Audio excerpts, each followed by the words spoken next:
જય શ્રી કૃષ્ણ, રાધે રાધે. આજે આપણે બનાવીશું વધેલા રોટલામાંથી એક નવો નાસ્તો. આ નાસ્તો બાળકોને તો ખૂબ જ ગમે છે, પણ નાના મોટા સૌને જ્યારે થોડી ઓછી ભૂખ લાગી હોય કે નાસ્તો કરવાનું મન હોય ત્યારે પણ આ બનાવીને ખાઈ શકાય છે. તો આપણે વઘારીશું રોટલો. તો આ રોટલો વઘારી અને બાળકોને ટિફિન બોક્સમાં આપી શકાય છે. તો ચાલો જોઈ લઈએ. તો ચાલો આજની નવી રેસીપી શરૂ કરીએ. તો રોટલો વઘારવા માટે આવી રીતે વધેલો એક રોટલો લઈ લેવાનો છે.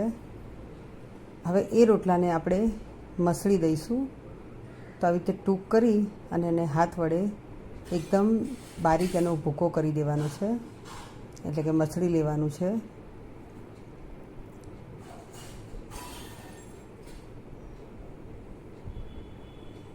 તો આવી રીતે આપણે મસળી અને બારીક ભૂકો તૈયાર કરી દીધો છે. તો હવે આપણે આગળની પ્રોસેસ જોઈ લઈએ. તો હવે આ ભૂક્કામાં આપણે પહેલેથી બધો મસાલો કરી દઈએ. તો એમાં કરીશું અડધી ચમચી હળદર પાવડર, અડધી ચમચી મરચું પાવડર, અડધી ચમચી ધાણા જીરું પાવડર,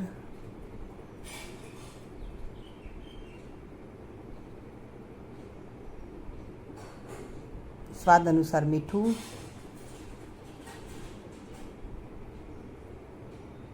અને ત્યારબાદ આનો ટેસ્ટ થોડો વધારવા માટે એમાં એડ કરીશું તલ,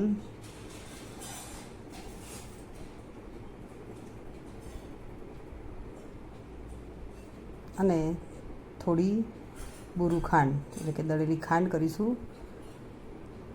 તો તમે સ્કીપ પણ કરી શકો છો જો ગળ્યો ટેસ્ટ ન ભાવતો હોય તો.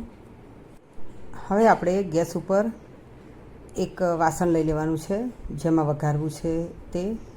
હવે એમાં આપણે 2 ચમચી તેલ કરીશું અને એમાં રાઈ કરી દઈશું. તેલ ગરમ થાય પછી રાઈ કરીશું. તો હવે રાઈ ફૂટવા લાગી છે. તો ધીમે ધીમે રાઈ ફૂટી જાય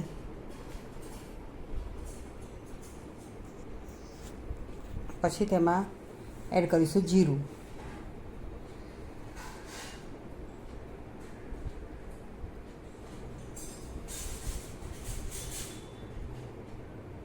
ત્યારબાદ થોડી આપણે હિંગ એડ કરીશું. હવે બારીક કટ કરેલા મરચાં એમાં એડ કરી દઈશું. મરચાંથી તીખાશ ખૂબ સરસ આવશે. કોથમીર પણ એમાં જ એડ કરી દઈશું. થોડી ગાર્નિશિંગ માટે રાખીશું. હવે આપણે જે ભૂક્કો કરી અને રાખ્યો તો એને આપણે આમાં એડ કરી દઈશું.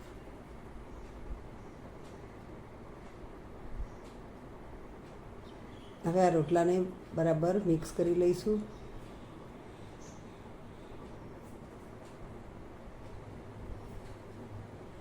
તેલ અને મસાલો બરાબર મિક્સ થઈ જાય પછી 2 મિનિટ સુધી રાખીશું. તો તૈયાર છે આપણો આ વઘારેલો રોટલો. હવે એને આપણે પ્લેટમાં સર્વ કરી લઈએ.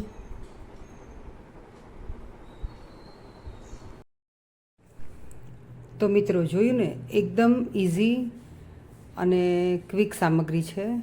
ફટાફટ બનાવી અને ગમે ત્યારે ભૂખ હોય તો આપણે નાસ્તો કરી શકીએ છીએ. તો આપણે આને પ્લેટમાં લઈ લઈશું. તો તૈયાર છે આપણો આ સ્વાદિષ્ટ વઘારેલો રોટલો. હવે આ રોટલા ઉપર આપણે કોથમીરથી ગાર્નિશ કરી લઈશું. તો મિત્રો તમે પણ આવી રેસીપી બનાવજો અને આવી અવનવી રેસીપી જોવા માટે મારા વિડીયોને સબસ્ક્રાઈબ જરૂરથી કરજો. અને હવે પછી મળીશું નવા વિડીયો સાથે. ત્યાં સુધી આવજો.